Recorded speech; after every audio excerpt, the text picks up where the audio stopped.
Iligyan na natin yung hipon.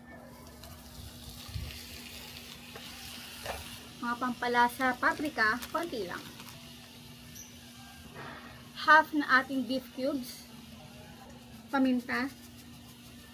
Ito ay bubusahin na natin or hanggang sa mag-color orange na yung ating hipon. Maglalagay lang ako dito ng mga half cup ng lemon lime soda. High heat na tayo. Inakulan ko lang din ng 1 minute then tanggalin na natin ito. So hindi pa tuluto talaga kasi magagawin pa tayo. Kaya lang nasa high heat yung ating apoy.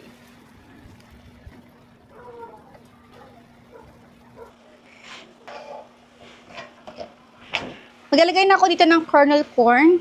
Ito yung sukat. Lahat yan ilalagay natin, pati yung pinaka-liquid nito. Tomato sauce. Ito guys ha, tantadyan-dyan tayo. Hindi naman sa malapot na malapot yung gusto natin. Puno, katamtaman lang. Kaya siguro mga 1/4 cup lang muna. Haluin natin. Parang gusto ko na lahatin. 115 grams. Then, ilagay na natin itong ating hipon. Pero huwag natin ito kalimutan na halu-haluin kasi naninikit ito sa ating kawali. Again, ito ay tikman ninyo kung okay na sa inyong panlasa. Dadagdagan ko ng konti pang lemon lime soda pero lalakahatin ko na. So, simmer lang natin ito sa medium low heat or low heat for 3 minutes.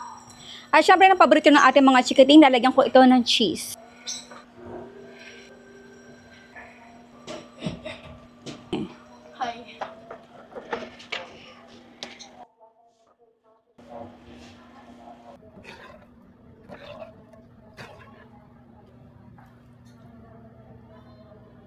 Kain tayo.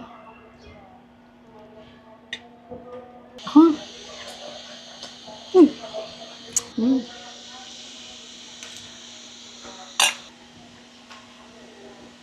Grabe. The best talaga to. Pag may kanin.